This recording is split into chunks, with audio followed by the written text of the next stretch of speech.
What is up, guys? So today we're going to be looking at the new champion the Riot announced yesterday, BARD the Wandering Caretaker. This guy is designed to be the roaming support god that everyone hates, causing havoc across the map, and he is encouraged to roam around with the way his passive works. Now, I spent the morning on the PBE playing this guy, so now we're going to take a first look at his abilities, what's cool, what's not, and the kind of stuff you can do with him. So first up, here's passive, Traveler's Call. And this has two parts to it, so you have the chimes and you have the meeps. Yep, meeps are little like things that follow you around. So the chimes are dotted around the map. You're going to see them throughout this video. If you notice the little white dots on the minimap, they're probably not going to stay as white dots, but those are the indicators that those are where the chimes are for you. So they grant you mana back, they grant you a movement speed boost, and more importantly or more interestingly, they grant you experience too. Now these meeps have new effects when you collect the charms, so the more charms you collect, the better they are basically. They empower your next basic attack, and collecting chimes is going to make them stronger, they'll have a lower cooldown or recharge more often, and they even appear more at once as well. So moving on to what I think is his main ability, his Q, his Cosmic Binding. Now this is a damage, it's a slow, and it can also be a stun as well. So this ability is a skill shot that passes through the first target and it can hit another behind it in a straight line. Now if it does hit a second target, then both of the targets, so the initial one and the second one, are going to be stunned. Or if you pass it through someone and the second part hits a wall, then the first target is stunned as well. The good thing with this though is you can aim it at minions, you can pass it through and hit the AD carry or support behind it and get off some good poke. Basically like a Misfortune double up per Q, I guess. And the next ability is his W, his Caretaker Shrine, and it's kind of like a health relic on the floor. Now it can heal instantly, but it heals for more if you leave it for a bit. It gives you a movement speed boost, and you can have up to 3 on the map anywhere at any time. An important thing with this is if enemies do tread on them even just briefly, then they're going to destroy it. So you have to be careful where you place them, otherwise they are useless.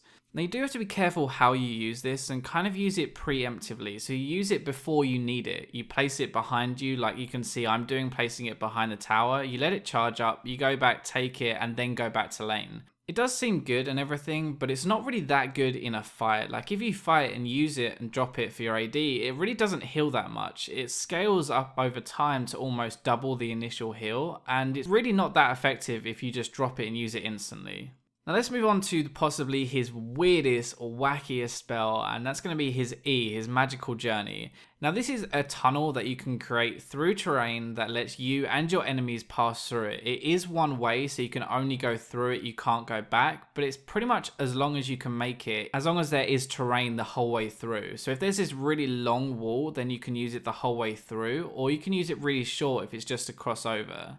This is again one of the spells that isn't that great for lane phase. There's not really too much you can do apart from escaping a gank, I guess, but even then they can follow you. I guess you just put some distance between you. The really interesting thing with this though is how people are going to use it when it comes to team fights. You can use it for objectives to get through onto a Baron if the enemy team is trying to take it, or you could escape as a team through the back of the Dragon Pit.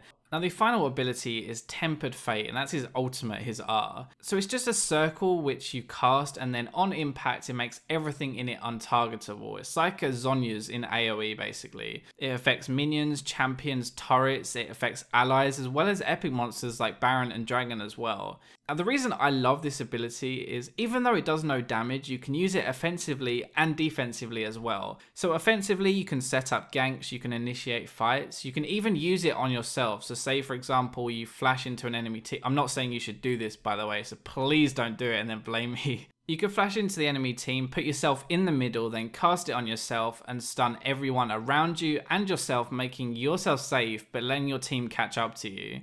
Now probably not as obvious is you can use it defensively as well because it's going to protect that person. So imagine someone really low in a team fight about to die, you can use your ult on them and turn them invulnerable, granting them 2.5 seconds of that invulnerability. So you could dodge a Ziggs ult with it, you could dodge the last ticks of Ignite with it. There's just so many different uses for it.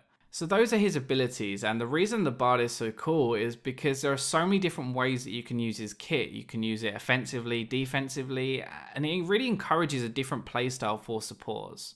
I am going to say as an AD main that I don't think his lane phase is that strong. He only has a Q and he has this W heal that you have to use preemptively, but in a fight you only have your Q and your ultimate to like disengage. That's it. You don't really have a lot of kill potential really. Saying that though, Riot haven't really designed him as a lane champion, I guess. They're encouraging roaming with his chimes. He can cause havoc in other lanes with his ganks. Like his slow is pretty good. His ultimate's good to allow your laner to catch up as well. So really, he's not actually designed to win your lane, I guess. Himself not to be that useful, at least. He's designed to be paired up with a powerful AD who can do that for him, and then he can roam around and get stronger himself. Anyway, I hope you guys enjoyed the video and this first look on the new champion Bard. I know I'm excited to play him and I'll probably do quite a lot of content on him because there's so many different things that you can pull off with him. But that's all for this time, so I'll catch you next video.